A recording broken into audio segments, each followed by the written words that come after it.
사사기 11장. 길르앗 사람 입다는 굉장한 용사였다. 그는 길르앗이 장녀에게서 낳은 아들이다. 길르앗의 본처도 여러 아들을 낳았는데 그들이 자라서 입다를 쫓아내며 그에게 말하였다. 너는 우리의 어머니가 아닌 다른 여인의 아들이므로 우리 아버지의 유산을 이어받을 수 없다. 그래서 입다는 자기의 이복 형제들을 피하여 도망가서 돕이라는 땅에서 살았는데 건달패들이 입다에게 모여들어 그를 따라다녔다. 얼마 뒤에 암몬 자손이 이스라엘을 쳐들어왔다. 암몬 자손이 이스라엘을 쳐들어오자 길르앗의 장로들이 입다를 데려오려고 돕 땅에 가서 그에게 말하였다. 와서 우리의 지휘관이 되어 주시오. 그래야 우리가 암몬 자손을 칠 수 있겠소. 그러나 입다는 길르앗의 장로들에게 말하였다.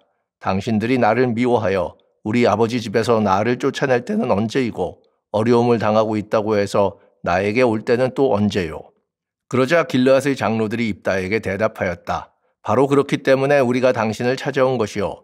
우리와 함께 가서 암몬 자손과 싸운다면 당신은 모든 길르앗 사람의 통치자가 될 것이요. 입다가 길르앗 장로들에게 물었다. 당신들이 나를 데리고 가서 암몬 자손과 싸울 때에 주님께서 그들을 나에게 넘겨주신다면 과연 당신들은 나를 통치자로 받아들이겠소? 그러자 길르앗의 장로들이 입다에게 다짐하였다. 주님께서 우리 사이의 증인이십니다. 당신이 말한 그대로 우리가 할 것입니다. 입다가 길르앗의 장로들을 따라가니 백성이 그를 자기들의 통치자와 지휘관으로 삼았다. 입다는 그가 나눈 모든 말을 미스바에서 주님께 말씀드렸다. 입다가 암몬 자손의 왕에게 사절을 보내어 말을 전하였다. 우리 사이에 무엇이 잘못되었기에 나의 영토를 침범하십니까? 암몬 자손의 왕이 입다의 사절에게 말하였다. 이스라엘이 이집트에서 올라올 때에 아르논 강에서부터 야복강과 요단강에 이르는 나의 땅을 점령하였습니다. 그러니 이제 말썽을 일으키지 말고 그 땅을 내놓으시기 바랍니다. 입다는 다시 암몬 자손의 왕에게 사절을 보냈다. 사절이 그에게 말을 전하였다. 나 입다는 이렇게 답변합니다. 이스라엘이 모압 땅이나 암몬 자손의 땅을 빼앗은 것이 아닙니다. 이스라엘이 이집트에서 나와 광야를 지나고 홍해를 건너 가데스에 이르렀을 때에 이스라엘이 에돔 왕에게 사절을 보내어 에돔 왕의 영토를 지나가게 허락하여 달라고 부탁을 한 일이 있었습니다. 그러나 에돔의 왕은 이 부탁을 들어주지 않았습니다. 이스라엘은 모압 왕에게도 사절을 보내었으나 그도 우리의 요청을 들어주려고 하지 않았습니다. 그래서 이스라엘은 가데스에 머물러 있다가 광야를 지나 에돔과 모압 땅을 돌아서 모압 땅 동쪽으로 가서 아르논 강 건너에 진을 쳤으며 모압 땅에는 들어가지 않았습니다. 아르논 강이 모압 땅의 국경이기 때문이었습니다. 이스라엘은 또 헤스본에서 통치하던 아모리 사람의 왕 시혼에게도 사절을 보내어 우리가 갈 곳에 이르기까지 그의 영토를 지나가게 허락하여 달라고 간절히 부탁하였습니다. 그런데 시혼은 이스라엘이 자기의 영토를 지나가는 것을 허락하지 않았을 뿐만 아니라 오히려 그의 온 군대를 모아 야하스에 진을 치고 이스라엘에게 싸움을 걸어왔습니다. 그래서 이스라엘의 주 하나님이 시혼과 그의 온 군대를 이스라엘의 손에 넘겨주셨습니다. 이스라엘이 그들을 쳐서 이기고 아모리 사람의 모든 땅, 곧 그들이 사는 그 영토를 차지하게 되었는데 이렇게 하여서 이스라엘은 아르논 강에서 야복 강까지와 또 광야에서 요단강까지 이르는 아모리 사람의 온 영토를 차지하였습니다. 주 이스라엘의 하나님이 그의 백성 이스라엘 앞에서 이렇게 아모리 사람을 몰아내셨습니다. 그런데 이제 와서 당신이 이 땅을 차지하겠다는 것입니까? 당신은 당신이 섬기는 신 그모스가 당신의 몫으로 준 땅을 차지하지 않았습니까? 우리는 주 우리 하나님이 우리 앞에서 원수를 몰아내고 주신 모든 땅을 차지한 것입니다. 이제 당신이 모압 왕 십볼의 아들 발락보다도 뛰어나다고 생각합니까? 그가 감히 이스라엘과 다투거나 싸웠습니까?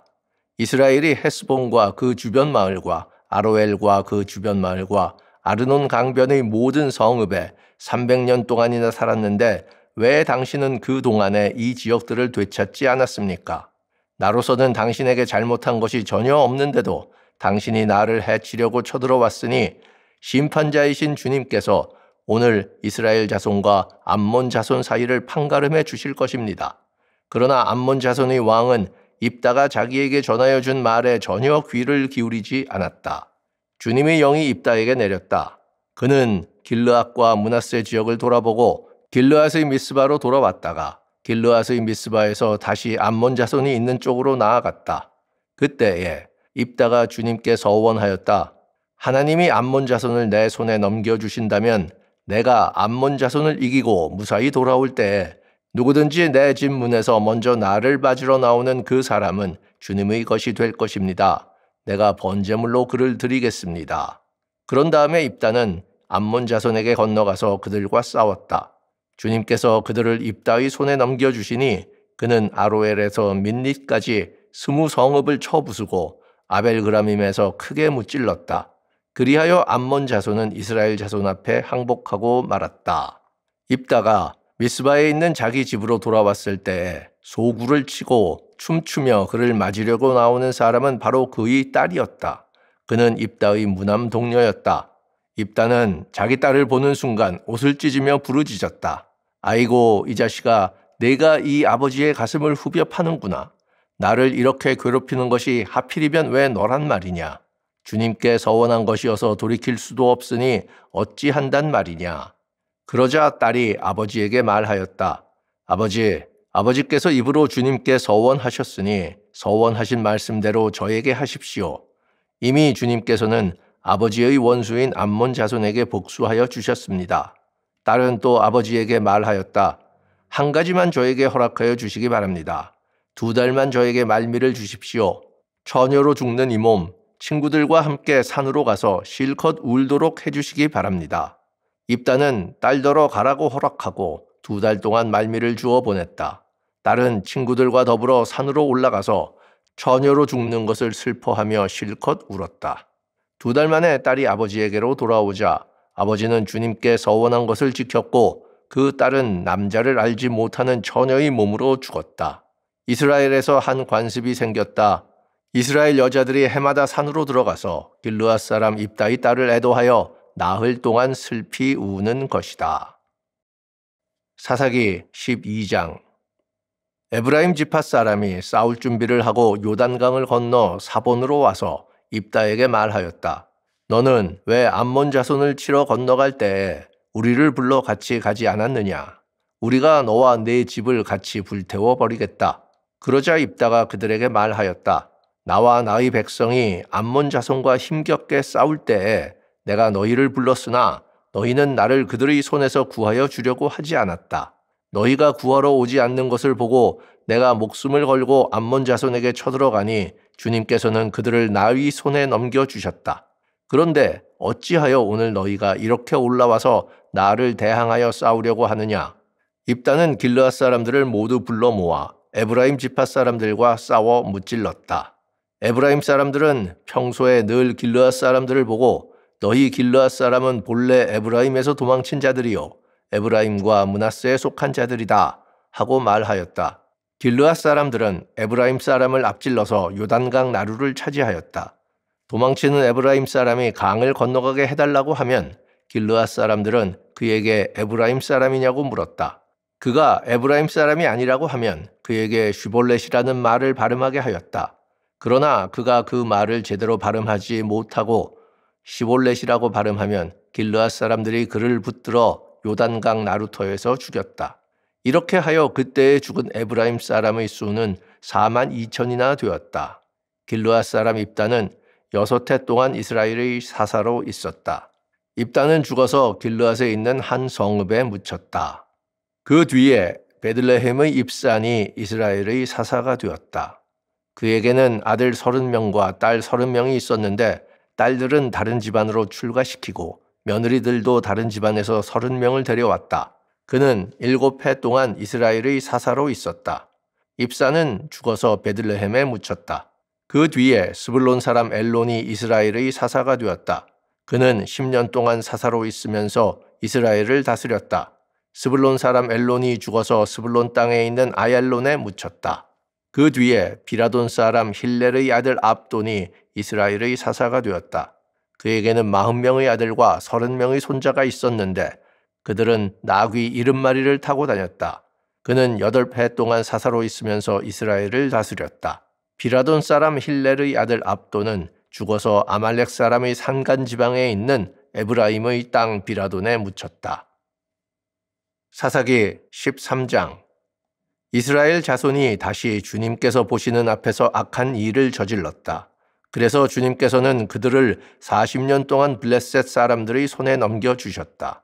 그때에 소라 땅에 단 지파의 가족 가운데 마노아라는 사람이 있었는데 그의 아내는 임신할 수 없어서 자식을 낳지 못하였다. 주님의 천사가 그 여인에게 나타나 말하였다. 보아라, 네가 지금까지는 임신할 수 없어서 아이를 낳지 못하였으나 이제는 임신하여 아들을 낳게 될 것이다. 그러므로 이제부터 조심하여 포도주나 독한 술을 마시지 말아라. 부정한 것은 어떤 것도 먹어서는 안 된다. 네가 임신하여 아들을 낳을 것인데 그 아이의 머리에 면도칼을 대어서는 안 된다. 그 아이는 모태에서부터 하나님께 바쳐진 나실 사람이기 때문이다. 바로 그가 블레셋 사람의 손에서 이스라엘을 구하는 일을 시작할 것이다. 여인은 곧바로 남편에게 가서 말하였다. 하나님의 사람이 나에게 오셨는데 그분의 모습이 하나님의 천사의 모습과 같아서 너무나 두려웠습니다. 그래서 나는 그분이 어디서 오셨는지 감히 묻지도 못하였고 또 그분도 나에게 자기 이름을 일러주지 않았습니다. 그런데 그분이 내게 말하기를 내가 임신하여 아들을 낳을 것이니 이제부터 포도주와 독한 술을 마시지 말고 부정한 것은 어떤 것도 먹어서는 안 된다고 말했습니다. 그 아이는 모태에서부터 죽는 날까지 하나님께 바쳐진 나실 사람으로 살아야 하기 때문이라고 했습니다. 이 말을 듣고 마노아가 주님께 기도드렸다. 주님, 우리에게 보내셨던 하나님의 사람을 우리에게 다시 오게 하셔서 태어날 아이에게 어떻게 하여야 할지를 우리에게 가르치게 하여 주십시오.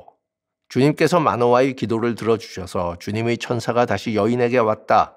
그때에 그 여인은 밭에 앉아 있었는데 남편 마노아는 아내와 함께 있지 않았다. 그래서 그 여인은 급히 달려가 남편에게 말하였다. 와 보세요. 저번에 나에게 오셨던 그분이 지금 나타나셨어요. 마노아는 일어나 곧 아내를 따라가서 그 사람에게 이르렀다. 마노아가 그를 보고서 저번에 자기의 처에게 말하던 그분이냐고 물었다. 그가 그렇다고 대답하자 마노아는 그에게 지난번에 한 그 말이 이루어질 때에 그 아이가 지켜야 할 규칙은 무엇이며 또 그 아이가 할 일은 무엇이냐고 물었다. 주님의 천사가 마노아에게 일러주었다. 주님의 천사가 마노아의 아내에게 일러준 모든 것을 그 아이가 지켜야 하고 마노아의 아내는 포도나무에서 나는 것은 어떤 것도 먹어서는 안 되고 포도주와 독한 술을 마시지 않아야 하며 부정한 것은 어떤 것도 먹어서는 안 되고 주님의 천사가 마노아의 아내에게 명령한 모든 것을 마노아의 아내가 지켜야 한다고 말해 주었다. 그러자 마노아가 주님의 천사에게 새끼 염소를 한 마리 잡아 대접할 터이니 잠시 기다려 달라고 하였다. 그러나 주님의 천사는 마노아에게 기다리라면 기다릴 수는 있으나 음식은 먹지 않겠다고 하면서 마노아가 번제를 준비한다면 그것은 마땅히 주님께 드려야 할 것이라고 말하였다. 마노아는 그가 주님의 천사라는 것을 전혀 알지 못하였다. 그래서 마노아가 또 주님의 천사에게 이름만이라도 알려주면 말한 바가 이루어질 때에 그에게 영광을 돌리고 싶다고 하였다. 그러나 주님의 천사는 어찌하여 그렇게 자기의 이름을 묻느냐고 나무라면서 자기의 이름은 비밀이라고 하였다. 마노아는 새끼 염소 한 마리와 곡식 예물을 가져다가 바위 위에서 주님께 드렸다. 주님께서는 마노아와 그의 아내가 보고 있는 데서 신기한 일을 일으키셨다. 제단에서 불길이 하늘로 치솟자 주님의 천사가 제단의 불길을 타고 하늘로 올라갔다. 마노아와 그의 아내는 이것을 보고 얼굴을 땅에 대고 엎드렸다. 주님의 천사가 마노아와 그의 아내에게 다시 나타나지 않자 그제야 마노아는 비로소 그가 주님의 천사인 줄 알았다. 마노아는 아내에게 말하였다. 우리가 하나님을 보았으니 우리는 틀림없이 죽을 것이요. 그러자 그의 아내가 그에게 말하였다. 만일 주님께서 우리를 죽이려 하셨다면 우리의 손에서 번제물과 곡식 예물을 받지 않으셨을 것이며 또 우리에게 이런 모든 일을 보이거나 이런 말씀을 하시지도 않으셨을 것입니다. 그 여인이 아들을 낳고서 이름을 삼손이라고 하였다. 그 아이는 주님께서 내리시는 복을 받으면서 잘 자랐다. 그가 소라와 에스다올 사이에 있는 마하네단에 있을 때에 주님의 영이 처음으로 그에게 내렸다. 사사기 14장. 삼손이 딥나로 내려갔다가 딥나에 있는 어떤 블레셋 처녀를 보았다. 그가 돌아와서 자기 부모에게 말하였다. 내가 딥나에 내려갔다가 블레셋 처녀를 하나 보았습니다. 장가들고 싶습니다. 주선해 주십시오. 그러자 그의 아버지와 어머니가 그를 타일렀다. 내 친척이나 내 백성의 딸들 가운데는 여자가 없느냐? 왜 너는 할례도 받지 않는 블레셋 사람을 아내로 맞이하려고 하느냐? 그래도 삼손은 자기 아버지에게 말하였다. 꼭 그 여자를 색시로 데려와 주십시오. 그 여자는 첫눈에 내 맘에 쏙 들었습니다. 그의 부모는 주님께서 블레셋 사람을 치실 계기를 삼으려고 이 일을 하시는 줄을 알지 못하였다. 그때에 블레셋 사람이 이스라엘을 지배하고 있었다. 삼손이 부모와 함께 딥나로 내려가서 딥나에 있는 어떤 포도원에 이르렀다. 그런데 갑자기 어린 사자 한 마리가 으르렁거리며 그에게 달려들었다. 그때에 주님의 영이 삼손에게 세차게 내리덮쳤으므로 손에 아무것도 가진 것 없이 그 사자를 염소새끼 찢듯이 찢어 죽였다. 그러나 그는 이 일을 부모에게 말하지 않았다. 그는 여자에게로 내려가 그와 이야기를 나누었다. 삼손은 그 여자를 무척 좋아하였다. 얼마 뒤에 삼손은 그 여자를 아내로 맞으러 그곳으로 다시 가다가 길을 벗어나 자기가 죽인 사자가 있는 데로 가 보았더니 그 죽은 사자의 주검에 벌떼가 있고 꿀이 고여 있었다. 그는 손으로 꿀을 좀 떠다가 걸어가면서 먹고 부모에게도 가져다 주었으나 그 꿀이 사자의 주검에서 떠온 것이라고는 말하지 않았다. 그의 아버지는 사돈될 사람의 집으로 갔다. 삼손은 신랑들이 장가갈 때 하는 풍습을 따라서 거기에서 잔치를 베풀었다. 블레셋 사람들이 그를 보자 젊은이 30명을 데려다가 그와 한 자리에 앉게 하였다. 그때에 삼손이 그들에게 한 제안을 하였다. 내가 여러분께 수수께끼를 하나 내려고 하는데 잔치가 계속되는 이래 동안에 알아맞혀 보십시오. 여러분이 알아맞히면 내가 모시옷 30벌과 겉옷 30벌을 내놓고 마치지 못하면 여러분이 나에게 모시옷 30벌과 겉옷 30벌을 주도록 하는 것이 어떻겠습니까? 그들이 말하였다. 좋습니다. 어디 그 수수께끼를 한번 들어봅시다. 그래서 삼손이 그들에게 수수께끼를 내놓았다. 먹는 자에게서 먹는 것이 나오고 강한 자에게서 단 것이 나왔다. 그러나 그들은 사흘이 지나도록 수수께끼를 풀 수가 없었다. 일회째가 되던 날 그들은 삼손의 아내를 을러대었다. 신랑을 꾀어서 그가 우리에게 낸 그 수수께끼의 해답을 알아내서 우리에게 알려주시오. 그렇지 않으면 세댁과 세댁의 친정집을 불살라 버리겠소. 우리가 가진 것을 빼앗으려고 우리를 초대한 것은 아니지 않소. 그래서 삼손의 아내는 삼손에게 울며 말하였다. 당신은 나를 미워할 뿐이지 사랑하지는 않아요. 그러니까 당신이 나위 나라 사람들에게 수수께끼를 내놓고도 나에게는 해답을 가르쳐 주지 않았지요. 삼손이 아내에게 말하였다. 이것 봐요. 내 부모에게도 알려드리지 않았는데 어떻게 당신에게 말할 수 있겠소? 그러나 그의 아내는 삼손에게 이래나 계속되는 잔치 기간에 계속 울면서 졸라댔다. 일회째 되던 날 삼손은 드디어 아내에게 수수께끼의 해답을 말해버리고 말았다. 그러자 아내가 그 해답을 자기 동족 사람들에게 알려주었다. 일회째 되던 날 해가 지기 전에 그 성읍 사람들이 삼손에게 말하였다. 무엇이 꿀보다 더 달겠으며 무엇이 사자보다 더 강하겠느냐. 삼손이 그들에게 대답하였다. 나의 암소로 밭을 갈지 않았더라면 이 수수께끼의 해답을 어찌 찾았으랴. 그때에 주님의 영이 삼손에게 세차게 내리덮쳤다. 삼손이 아스글론으로 내려가서 그곳 주민 30명을 죽이고 그들에게서 노략한 옷을 가져다가 수수께끼를 푼 사람들에게 주었다. 그리고는 몹시 화가 나서 자기 아버지의 집으로 돌아가 버렸다. 그러자 삼손의 아내는 삼손의 들러리로 왔던 한 친구의 아내가 되었다. 아멘.